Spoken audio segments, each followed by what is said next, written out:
Good morning, KU. My name is Marcia. And I'm Malik Jackson, and last night was a big night. It was a huge night. Nick finally found love. Finally, after what? Was this number 11 or 12? This is like 15, I think. She's been trying, and and there he is with Vanessa, his one true soulmate. Yeah, it was a very interesting show. It's actually the very first show that I watched this season, like the entire episode, and I was just glued in. I actually didn't. I thought Raven would be the one. Vanessa was unsure up to the very last minute, but then, turns out that they are in love, according to them, but not to you. Yeah, I don't know. During that post interview, they didn't seem super, into each other. They were a little awkward, but only time will tell. First public appearance, give them a chance. Yeah, I guess I would be a little uncomfortable too, but they've been on camera this whole time. Yeah, that's true. That's very, very, very, very true. But best wishes to them, and we have a new bachelorette. We do. It's Rachel. Yeah. They announced her last night, and she actually got to meet 4 of the new contestants. Fair, unfair, foul, right? I thought it was pretty unfair, because what about the other guys? Like, they don't get the chance to meet her up front, but what if, they said something goofy? That's a lot of pressure on those 4 guys. So maybe she's like, I won't pick these 4 guys. Maybe it's a benefit. I don't know. Yeah, I don't know. She seemed pretty excited, though. She's very cute. I'm very excited for that season. Yeah, good luck to her and her quest on finding love, quote-unquote love. And love is a game, just like basketball. Yes, Big 12. Last week, Keely McCormick went up to the Big 12 tournament to check it out and see what the fans were thinking. Here she is. Welcome to the Big 12 tournament here in Kansas City. I'm Keely McCormick at the Power and Light District, checking out how everyone's feeling about their respective teams and who they think will take home the big win. Overall, a very good tournament. Obviously, I'm a little sore right now from the KU game, but I knew coming into this we've had a lot of close games, so I figured it's going to be a tight competition. But overall, a very good tournament. I'm loving it because KU lost, so tomorrow Iowa State does not have to play KU. I'm sorry, Kansas, but I'm pretty excited there's been an upset. That was a total bummer. I'm a little salty, but rock chalk, and we'll get him in the NCAA tournament. I feel pretty great because my Frogs just took home a dub against, obviously, the very loved Kansas Jayhawks. I got a little bit of pleasure from seeing that loss. I don't know. It just makes our route a little bit easier, hopefully. It's freaking electric right now. I mean, look at this. Look what we're surrounded by. My buddy's Snapchatting me. You got her making out with a guy. Everyone's having a good time. Everyone loves it, though. It's a good time, and, that's what Power and Light brings to the city. It's very high energy, as it is every year. This is crazy. This is my first Big 12. It's a great fan experience. Everyone's having fun. It was a beautiful day. I personally think the Frogs are going to take it home. If it's not them, I like the Mountaineers now that Kansas has been eliminated. Baylor's been a little weak. West Virginia seems to come in strong. Iowa State, as much as I love our team, they're on or they're off. We're the number 2 seed, but Baylor's a very tough team. They've got the size on us, but they cannot handle our pressures. As you can see, the energy here is electric as fans from across the nation come to support their team at the Big 12 tournament.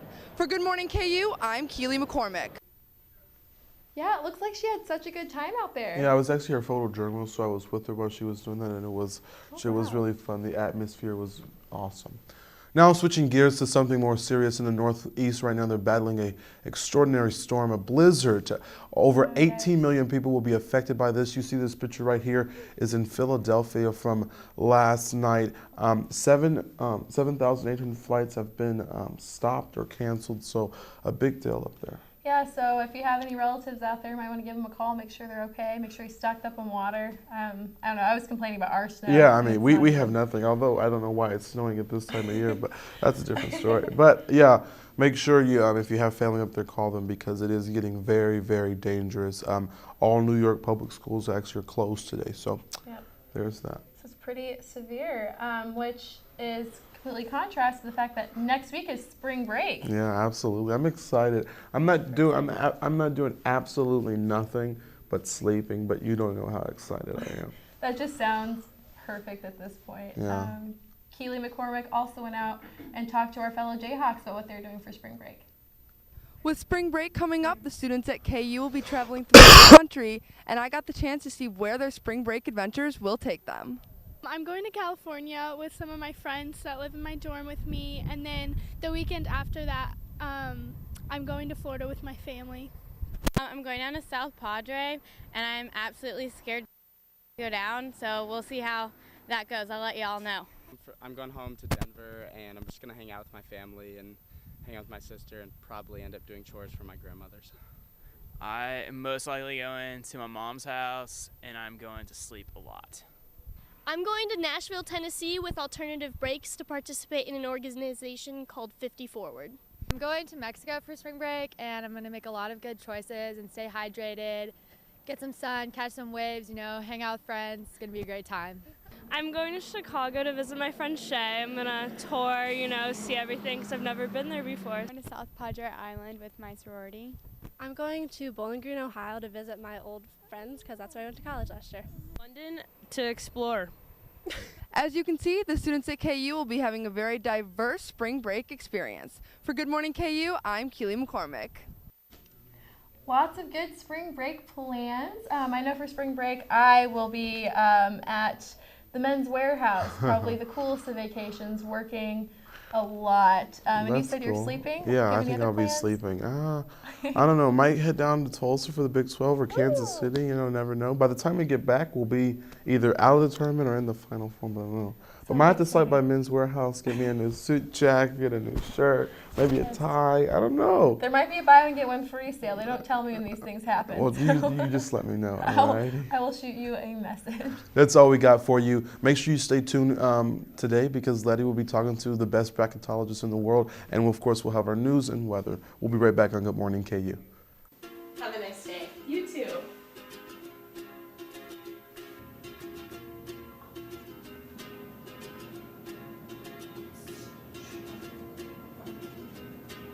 Have a great day. Thanks. You too.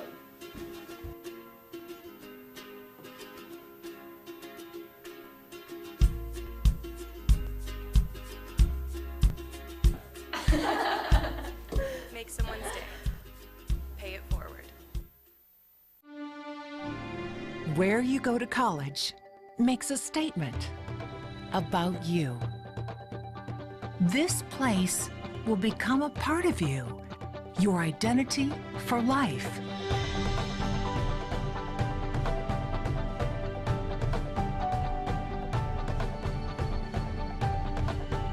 The University of Kansas, a great place to be you.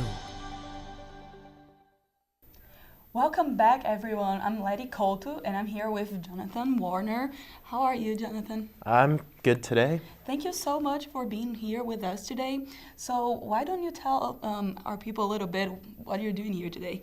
I'm here to talk a little bit about the NCAA tournament, some predictions. My subject of field is predicting who will be in the NCAA tournament, but I'll give you a little insight. Okay, it's really good that you're here at this time of the year. It's very exciting. Everybody's really happy about it. So what did you think about the bubble teams? Were you expecting that when you predicted it? Well, I missed on one thing. I had Syracuse in and Wake Forest out, but I personally think Wake Forest was the better team, so I'm not too upset about that. Okay, and that makes sense. I was thinking the same thing about Syracuse. It was a little bit of a surprise, but I do agree that Wake Forest is the better team. And I know that you said that your area of expertise is who is going to get in the tournament, but who do you think could get it all this year? There are a lot of good teams that could win all. Obviously, Kansas is in there, the defending champion Villanova Wildcats, Duke as well. And with the West region, you have a lot of teams that really haven't had the recent success, but a lot of them could possibly make a deep run. And then you have the South region, UCLA, Kentucky, North Carolina. That's a great 1 through 3 punch. It really is. Those are 3 really good teams. I'm really excited with lots of good players. And what do you think could be some really cool games to watch that you think at this point they are toss-up? You really, just because both teams are very competent. Early on, I think the games to watch, both Florida teams I think are definitely on upset alert early on. The Gators play East Tennessee State, and then Florida Gulf Coast plays Florida State. We know what they did back in 2013, making a run to the Sweet 16. They could possibly make that same run this year. And then Minnesota, they're seeded 5th, which I had them seeded 6th, but they are not as good. They just lost Akeem Springs to a injury, so I think that Middle Tennessee will be the guarantee 12-5 upset. Okay, fun. And so there were 2 teams that I was kind of confused on their seeding, and I'd like to know your opinion on them. And there were Wisconsin and Gonzaga. Do you think they were good seeds considering both teams? Gonzaga was definitely a 1 seed. They had just 1 loss on the season. It was at the end to BYU. And they had plenty of quality wins. St. Mary's, they beat them 3 times, all 3 times, very handily. They also had wins over Florida and Iowa State, both on a neutral court. And a head-to-head win on neutral court against Arizona. Their strength of schedule was not that great, but they definitely deserved the 1 seed in the West. Mm-hmm. And what about Wisconsin? I think they were seeded a little low. I had them as a 6, my seed projections, but committee obviously has made some mistakes before. True. Last year with Tulsa making it was definitely one, but I'm not too surprised about that seed, but. Okay. Well, is there anything else that you'd like to add? Not really, honestly. Okay, well, thank you so much. We really appreciate you sharing your knowledge of basketball here with us, and we stay with us for our next segment.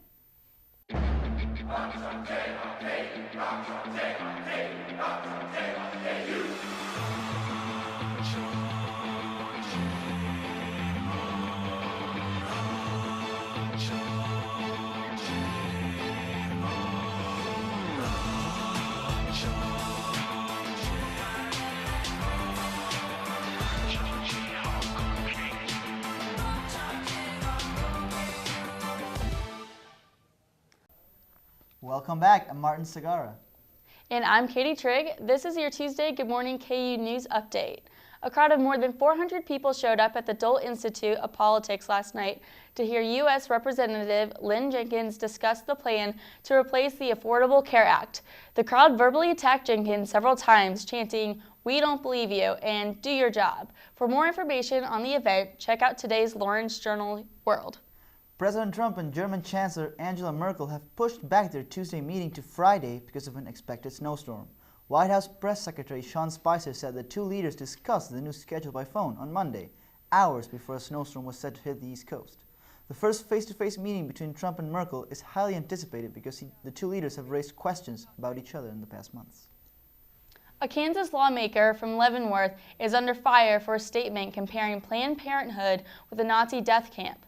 Republican State Senator Steve Fitzgerald told the Kansas City Star that he was upset with a donation to Planned Parenthood being made in his name. Fitzgerald is a longtime supporter of the anti-abortion movement. Air travelers faced major headaches yesterday as a hard-hitting winter storm began to threaten flights from the Midwest into the Northeast. Cancellations were already stretching into Wednesday as airlines preemptively canceled flights in anticipation of crippling weather conditions in the East. Nationwide, more than 5,000 flights had been axed since Sunday, according to a check of the flight tracking service FlightAware. That number soared throughout the day on Monday, rising as an increasing number of airlines decided to preemptively reduce their Tuesday flight schedules into the Northeast. Students confronted administrators at UMKC over the topic of rape culture. Students expressed ongoing concerns regarding their safety on campus. University officials banned news media from Monday's meeting, saying the season was a safe space for students to speak freely about their concerns. A Texas man took off on a 30-minute-long police chase after being served with a narcotic search warrant and later fleeing a traffic stop and streamed his attempted escape on Facebook Live. The police said it's something they've never seen before, although they qualified it as a sign of the times. During his Facebook stream, Erasmo Hernandez said he was gone forever. Hernandez is facing charges for felon in possession of a weapon and evading arrest. The stream can be used against him in court. That will wrap it up for today's news update. After the break, Letty will be here with her thoughts on the NCAA tournament, which starts this evening. Please keep watching. Where you go to college makes a statement about you. This place will become a part of you, your identity for life.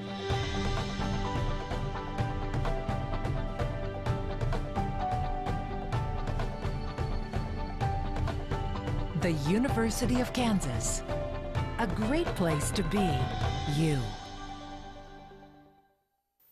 Hello everyone, I'm Letty Colton and I'm back here to talk about March Madness. After our interview with Jonathon, I think that it's pretty clear that it's finally that time of the year that we're really excited about.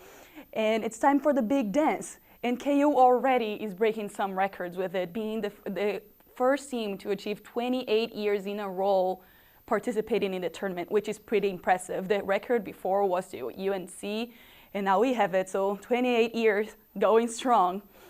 But on that note, let's take a look at the bracket. So I found this bracket online that it's so pretty. Look at that. It's the most aesthetically pleasing sports-related thing that I've ever seen in my whole life.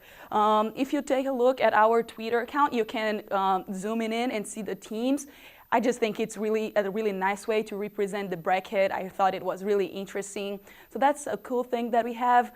But now that we've taken a look at the whole bracket, let's take a look at KU's side of the bracket with this video. The second overall #1 seed, the Kansas Jayhawks out of the Big 12. Coach Bill Self making it 19 straight NCAA tournaments. They'll play the winner of the first 4 in Dayton, North Carolina Central University Eagles out of the Mid-Eastern Athletic Conference, and they will play UC Davis, the Aggies. So that was the little preview that we had for who KU is going to be playing on the first round. However, if we zoom in on the pretty brackets KU side of it, we can see who is KU could possibly play in the first, second round, and also Sweet 16 and Elite 8. KU will have a pretty tough time making to the Final Four, but still it's going to be really exciting. We have Iowa State, we have Purdue. All of that is going to be really fun. But with that, the teams are not the only thing to watch out for. Another thing that we could pay attention to is the players that are on this bracket that we should be excited about. Of course, we have Frank Mason here at KU, that it's a National Player of the Year contender. He's amazing. He's such a leader with a 20-point average and 5 assists per game in the Big 12. First time ever that somebody did that. He's definitely ready for it. We have Josh Jackson, that frankly also amazing. He's a 16-point average, 7 assists per game, also a National Player of the Year contender. And for other teams, we have Dylan Brooks from Oregon, who is amazing. He has cold in his veins. Frankly, the guy is amazing. So definitely something to watch for in our bracket. And finally, Caleb Swanigan from Purdue. The guy is also a leader on his team. He's been great so far. Also a National Player of the Year contender. These are all players that we should be watching for, and there are many more. Our bracket side looks amazing. All teams look really great, and I'm so excited for the big dance in March. Well, that's what I have for sports today. Stay with us for our weather segment after this.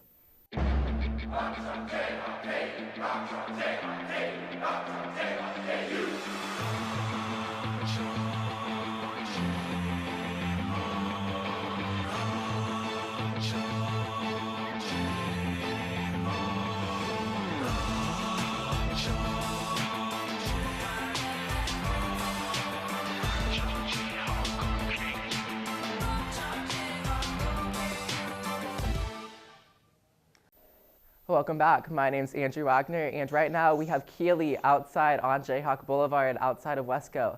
Keely, can you tell us what it's feeling like out there? Well, it's not sunny and 75 anymore, that's for sure, but it is snowy and 30 degrees, so it's a little chilly out here, but everyone's bundled up trying to keep warm. Yeah, with that, are people wearing hats and gloves, or is it more like you see those guys wearing those shorts and t-shirts that they wore yesterday?